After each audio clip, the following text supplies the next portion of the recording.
Sunday. Happy birthday, Miss JoAnn. Happy birthday. JoAnn, love you. There was nothing that she ever felt like was too much to do where it concerned you or your kids. This is a comforting soul. You've always been there for us. There to listen, there to help, there to believe, even in the days of disgust. You soar with wisdom on your wings, just as the owl soars with wisdom on your mind. You've always reminded me to stop and smell the roses, but it's you who deserves to feel the petals as you pass through time. Your soul rises with the light, and is the pulse of the full moon. So no matter night or day, you're never out of sight. I know you drive me crazy, but you're still able to breeze the sand. And I hope you know we care for you, Miss JoAnn. I just want to let you know that every step I've taken, whether it was college, whether it's getting my master's degree, whether it's working for the police department, whether it's coming back and making me do the talent show, I do want to thank you for always being there for all of us all the time. Amazing woman, JoAnn. You have done so much for me in my life that will always stick with me. You have shown me how to become a strong and dedicated woman. You have shown me how to overcome my fears, how I'm beautiful inside and out. Also, how women need to stick together and be there for each other. I want to take you back for a minute. As a young girl, I came to Family Focus. I needed some structure and balance that would eventually help me grow into a woman. You set a very high bar, JoAnn, and I'm glad that you shared your gift with me. I will make you proud. I love you, my mentor, my sister, and my friend.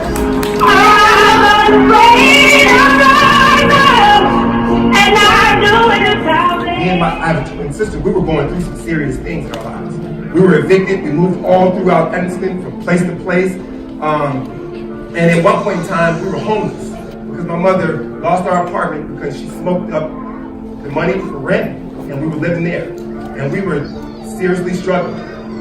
But I knew every time I came to Family Focus, they would help us. I knew every time we came to JoAnn, I could be helped. And you have an amazing capacity for loving people. And that is witnessed by all these people here today. You are amazing. When I started Family Focus because of school, I did my internship. It was in the community development program. And one of my internships was Family Focus. I knew nothing about Family Focus. I'm from Chicago, and I went to Kendall College. So this was on the list, and the description of Family Focus was on the list. So yes, that's where I want to be.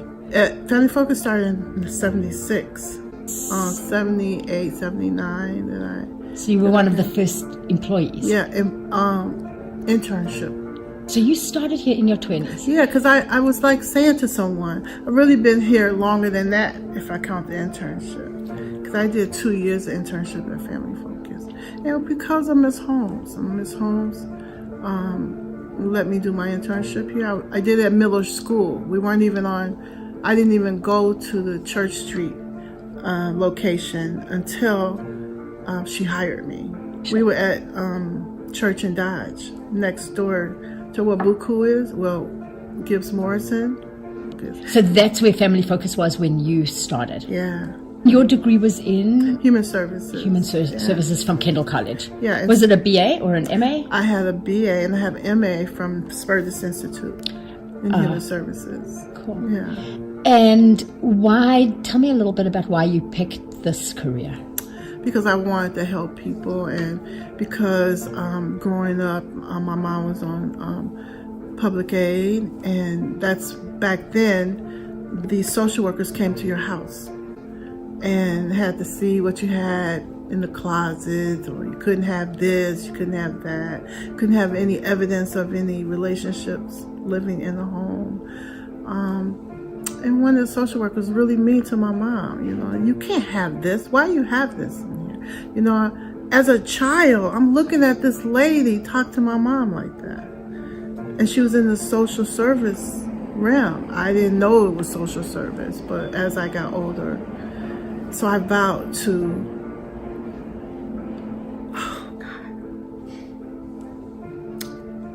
to not treat people without dignity, to not treat people like they're nothing because they don't have anything. And that's what I do for kids. I want to treat them with respect. Sometimes we have something to do with our situations, but a lot of times you don't. My mom didn't have anything to do with being on public aid. That's just the situation she was put in, raising 4 kids by herself. So everybody that comes through this door, I treat with respect. A long time ago, we used to have the clothing room. Wasn't the clothing room here at Family Focus. It was in the hallway. Who wants to come pick out clothes for their family where everybody can see that? So that's why the clothing room is downstairs, where you can go with dignity with other people and get things and not feel embarrassed. Some parents will come here and decide, I don't want my kids to see me. Can I come at night? And I don't want them to know that we got hand-me-down clothes. Parents say that. Yes, you can do that. The food pantry. I wait here at night and ask Mr. Mike, can you open the door so so-and-so can go in there and get food? You don't want everybody to know that. So it's important. So did you ever talk to your mum about, when you got older, about how you saw her being treated? I talked to my mom about it, but she didn't know any better. My mom was a young mom. And is she still alive? Yes, she's 80. Wow. I think my senior year of high school, when I decided that's what I wanted to do. I wanted to be in a profession that helped people. I didn't care what it was. I didn't even know, senior year, you don't know social worker, you don't know that. I just wanted to be in a profession to help. I mean, again, it solidified my decision to be in the helping profession when I had a counselor that said that I could only be a secretary, that I wasn't going to make it in school. In high school? In college, because I wanted to go to Loyola, and I proved to him that I could go to Loyola. And I did. He said, no, I think you should just settle on being Mr. Blackman. I'll never forget him. I think you should settle on being a secretary for a while and then, go into a junior college. So I wanted to prove him wrong. So it solidified my position on being a social worker more. And that's how I treat my kids here. You can be wherever you want to be, no matter what. We got a black president. We had a black president for 8 years. These kids say they want to be a president, but they don't really. I said, now you know you can be a president. You can be whoever you want to be. And I teach that every day in life skills. So tell me, since you got to Family Focus really at the very beginning of the organization's history, tell me some of the things you have done. I mean, you mentioned the clothing closet, you mentioned the food pantry. Are those things that you introduced to Family Focus? No, that was here. It's just that we came together to decide that we didn't want parents that, not feel ashamed about getting clothes. But I did introduce when we were on Church Street, the after school program. I wish I had patent primary prevention because when I worked at YOU and he took a chance on me, Mr. Baker, he took a chance on me. He wanted a graduate. I was 2 weeks away from graduating from Kendall, and someone told him about me, and I worked there first. Well, when I left there after 2 years, because I was doing at YOU, I was they call them street workers, but we were outreach workers. Yes, we were outreach workers, and I was always hanging out at Family Focus. And Miss Holmes said, you know what, would you like to work here? So I said, yeah. And at the time when I was working with Don, I was making $12,000 a year coming out of college. She said, I will pay you $15,000. I said, oh my God, I'm going to be rich. Yes, I will take it. So I started working there, but the kids that I had at YOU followed me. Definitely. But Ms. Holmes said no, because then it was a teen center. Teen moms would come there. They didn't have anybody that, like, after school programs. I was like, can they just come like once a week? She said, yes, I'm going to try this. And she gave me twice a week because they had siblings and they had to have places to be. And that's how primary prevention started at Family Focus, through me. And I was just so, people always say, you should have patented that, you know. It's amazing. And now it's spun off to this program where we focus on after school programs. Prevention is the key. So Yesterday when the room was packed with young kids, older parents who used to be in your groups, what do you think it was? What have you given them? What kinds of situations did you sort of intervene in or provide support for that made them so loyal and so have so much love for you? I was myself.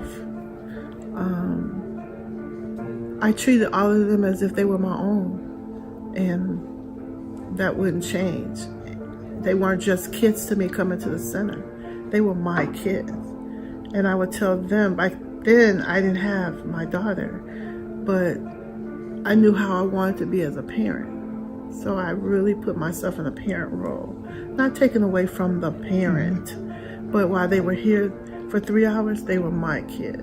And I treated them as such. Tell me a little bit about the challenges when you first started. What challenges do you see families in the Fifth Ward facing, and why do you think they face those challenges? Housing is a number one thing. Jobs. They're facing those kinds of things. And back then, we didn't have that. But we did have drugs, gangs, and we probably still do. I just don't hear about them as I did then. But right now, you know, having a place to stay, a stable place to stay. Boys and girls. And kids. I don't know, I just have a passion for girls. Eventually I want to have my own girls leadership school. And I keep having that on my bucket list, but I'm not making any attempts to get there. What kinds of things do you think girls need that they're not getting, say, at home? Or what is it that you're what I adding provide to it? is a leadership, and I'm not saying they're not getting any of these at home. I provide leadership for them, self-confidence, body image. Right now they're dealing with those things. And some of the parents don't know how to deal with that because they come to me and say, how can I help my daughter with feeling good about who she is? That's my main thing, making them feel, giving them the tools to feel good about who they are, no matter what your body type is, any of that. So I had one girl, this was years ago, so now she's probably in her 30s now. She was a, what classes are those when I forgot what they call it, but it's like detention. But she was always fighting, wanted to prove that she was the big and baddest. She didn't want to go to class. Fast forward, she became prom queen, which is great. She didn't think she would ever get there. She graduated, got her master's and her PhD. And I was just so in awe with her. She couldn't be there last night, but she did write me a letter. She's a doctor, and I'm like, go ahead, look at this. She was always wanting to fight. She was defiant. And what did she say in her letter? She thanked me for staying on top of her, for being in her life, for being the second mom. In essence, those were the things that she said. But it brought tears to my eyes because this was a child. I didn't know she was going to make it. I really didn't. And what about kids who you lost? Yeah, I wrote that in something that I talked about, that what I would have I wouldn't change anything, but I would change those things. I've been to a lot of funerals, and senseless funerals, and then some just health reasons. Those touched me. I stood last night for them too. because I wish they were here. That was the sad part. I have a young lady who, her mom was 16. She was there like last night, her daughter. She died giving birth to her daughter. That was our first tragedy. It was giving birth. Was that the young woman that Lakeisha mentioned? No, that was Richland. That was hard for me. Was that from illness? No, she committed suicide. And she went to Haven, but she lived right at Howard Street, that line. I'll never forget it because it happened when we had our fashion talent show. And she tried to call, and I called her back, but it was too late when I called her back. How old was she? 12 years old. It hit the community hard. The community rallied, paid for her funeral. It hit hard. It was hard to the core. But she hung herself with her book bag. And it was devastating. So devastating. It still hurts, when you think about it. Her birthday is January 12th, and we always think about her. And what about kids who've been lost to gun violence? One of the brothers was here of one that and sang in the choir that was lost to gun violence. That was a hard one too. I think all the youth that have come to this building and then to die of a senseless death. I mean, when you have an illness, you can't stop that. But a gunfire, it has been. I look at the houses now in Fifth Ward who are driving some of our families out. I mean, Wesley and Jackson have changed so much. And my families lived on that block. But they sold their homes. And, that's another issue for me. I know you said you treat everybody like they're your children. Yeah. But what does that mean? I give them the same tools I would give my daughter. I've helped them with college, meaning applications, filling them out, scholarships. I talk to them like they're my kids. I mean, girls are in relationships they shouldn't be in. And they talk to me about that. I had a young lady call me this morning. I do girls talk at the high school on Fridays. It's called Girls in Real Life Situations. So we're sitting at a table like this, and I said, this is the real table. We always got to be real right here. And they're beefing with each other right now, but I don't know why. So today I was talking to this young lady, and I'm like, I need you all to come to the center today so we can sort this out, because we'll close our year, and then you all are not talking to each other. So a lot of times it has to do with boyfriend things. One conversation was about one of the girls wanted to have intercourse, but I'm saying you're not ready for that. You're a junior in high school. You're not ready for that. And she thanked me because we went further into it. She thanked me because, she said my mom didn't even tell me that. I couldn't talk to my mom. Not that she couldn't tell her.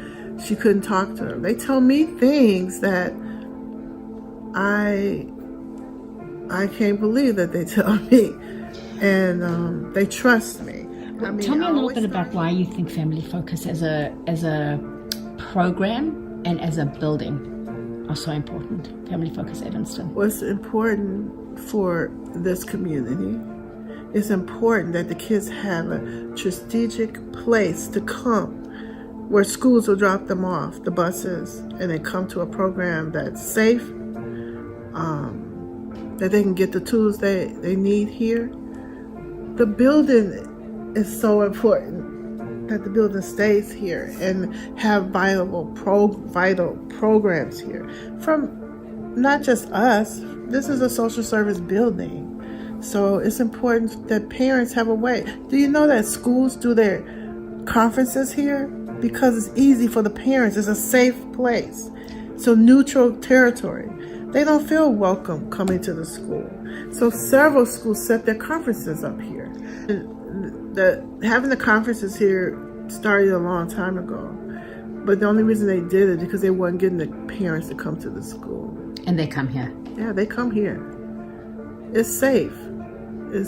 I'm not saying that the schools are judgmental when the parents, but they had problems when they went. So they don't feel like they should go there. But they do come, and I encourage that.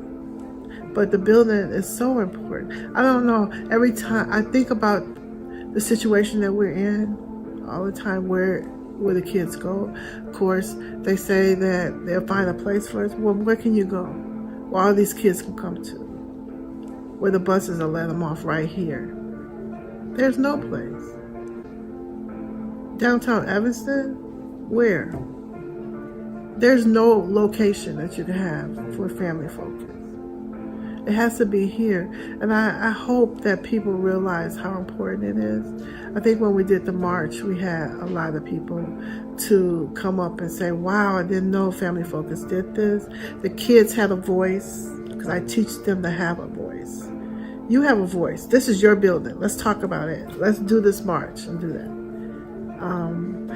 In fact, they wanted to do it because they hadn't heard about what was going on, because I hadn't told them. But I told them why we were doing the march.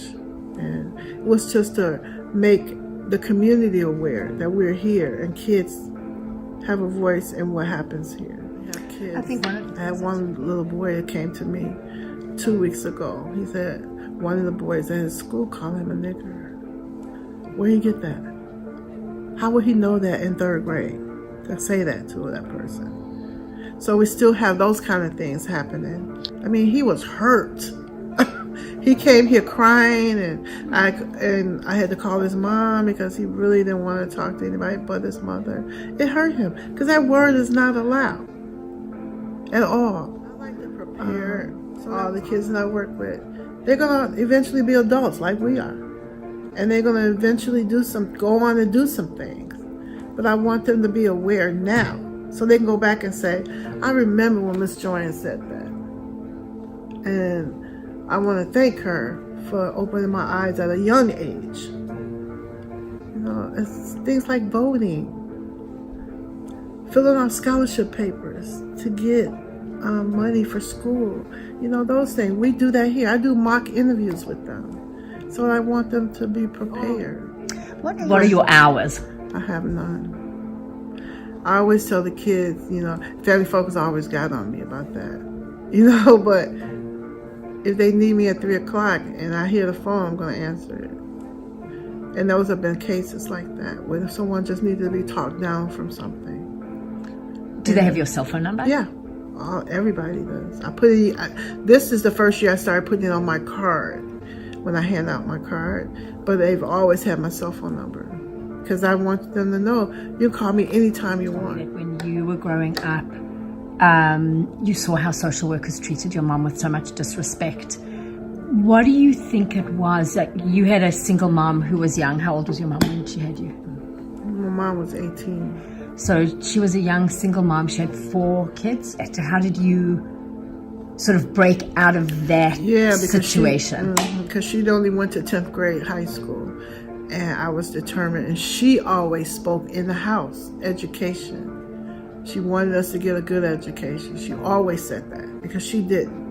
And she didn't want any of us to be in the situation she was in. So I was determined, 1, to be in a position where I can help people, not have to be degraded. And 2, even though my mom only did 10th grade, it was important that I finish school and to get past that. My grandmother, which is her mom, died early. Where was your grandmother from? Clarksdale, Mississippi. So she came up here. I never met her. She died when she was 35. Wow. Yeah. In Mississippi. Yeah. So how did your mom get to Chicago? Because my dad's from Florida, and he had family here, and she came. And then he left? Yeah, he left and went back to Miami. And my dad passed last March.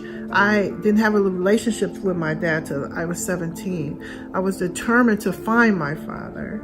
My maiden name is Micaiah, which is a unique name. So I just got into the Miami something, and I found my grandfather. I didn't really find my dad, and then they put me in touch, and I said, my mom, your moms get mad because of things happen, but we didn't have nothing to do with that. So I didn't want not to. So I said, one thing I want for graduation is to meet my father. 17, I went to Miami. I didn't know who I was looking for at the airport, but some kind of way we knew each other. And that was the first time I met him. It was amazing. And I kept in touch with him. I even went to Miami, like from Kendall, I would go for a weekend. And what did he do? Was he also He was a mechanic. So he wasn't on welfare? No. But he left your mom? Yeah. And I know, it's just still, he's my dad. Yeah. I want a relationship with him. Amazing. I'm glad I got a chance to talk about my dad and my mom, so I appreciate that. This is your passion. And it's your life. Yes. Just like I said last night, I'm going to do this until I can't do it anymore. And I want the kids to know, and parents, that they can count on me. And that's important to me. My word, my integrity is so important to me. This is our current family focused youth, by the way.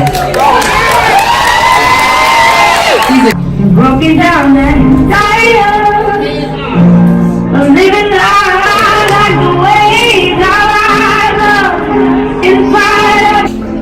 I am somebody. I am somebody. I am somebody. I am somebody. I am somebody. I am somebody. And you are absolutely somebody.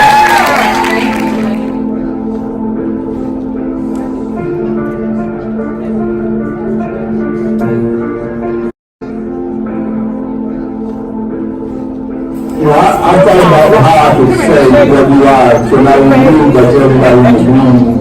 And the way I thought about it was, we have to touch on quantum mechanics.